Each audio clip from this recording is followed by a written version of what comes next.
Dulot ng naranasang ashfall sa ilang bahagi ng Cebu. Matapos ang pagputok ng Mount Canlaon, ipinaliwanag ni Science and Technology Secretary Renato Solidum na malaking epekto ang pagbabago sa direksyon ng hangin sa pagkalat ng volcanic ash.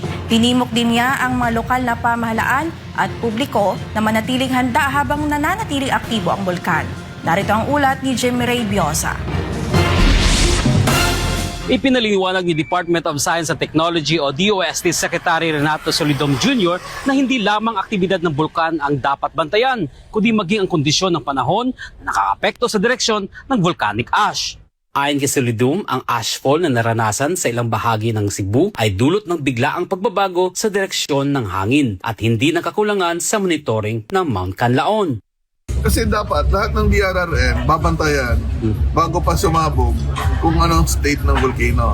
And then saan papunta ang direksyon ng hangin. Ang direksyon ng hangin, malalaman yan sa weather, hindi sa amin, sa PHIVOLCS, sorry. Hindi sa kanila sa PHIVOLCS. Anya, ang PHIVOLCS ang nagsasagawa ng pagmamanman sa aktibidad ng bulkan, habang ang Pag-asa naman ang nagbibigay ng impormasyon tungkol sa direksyon ng hangin na nakaaapekto sa pagkalat ng abo. Ipinaliwanag din niya na dahil hindi ganoon kataas ang ash plume sa pinakahuling pagputok, mas madaling natangay ng easterlies o hangin silangan ang abo patungong Cebu.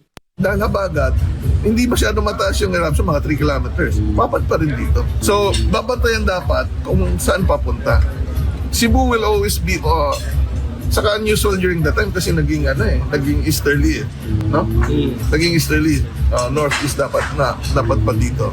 So pambihirang mag-asphalt dito, but kailangan bantayan sa weather forecast kung saan ang hangin na naggagaling. Hinikayat ni Solidum ang mga Local Disaster Risk Reduction and Management Offices o LDRRMOs na regular na subaybayan ang wind forecast upang maagang makapagbigay ng babala sa mga komunidad na maaring maapektuhan ng ashfall. Idinagdag pa niya na natiling aktibo ang Mount Canlaon kaya posible pa rin magkaroon ng ashfall sa iba pang lugar depende sa kondisyon ng panahon.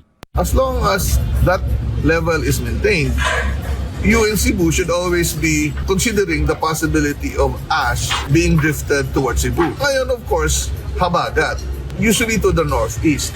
Ang problema, kung sakali lang may dumaan na bagyo, ang bagyo counterclockwise. So pwede na pag dumaan yung bagyo sa north, Canlaon, counterclockwise, papad pa rin sa Cebu yung abo, di ba? So we should always prepare for the possibility of ash. Nagpaalala rin ang DOST ng ilang pag-iingat kapag may ashfall. Isara ang mga pinto at bintana, takpan ang ilong at bibig gamit ang face mask o basang tela, iwasang lumabas kung hindi kinakailangan, mag-ingat sa pagmamaneho dahil maaring maging madulas ang mga kalsada, linisin agad ang naipong abo sa ligtas na paraan. Ipinaalala rin ng DOST na mahalagang maunawaan ng publiko ang alert level system ng PHIVOLCS upang maging gabay sa paghahanda sa posibleng paglala ng aktibidad ng bulkan. Habang nanatiling nasa mataas na antas ng aktibidad ang Mount Canlaon, hinihikayat ng DOST ang publiko na patuloy na subaybayan ang mga abiso ng PHIVOLCS, Pag-asa at ng kanilang lokal na pamahalaan. At ihanda ang kinakailangang emergency supplies sakaling magkaroon ng panibagong pagputok o ashfall. Mula dito sa Cebu, para sa Diyos at sa Pilipinas nating mahal, Jimmy Ray Biosa, SMNI News.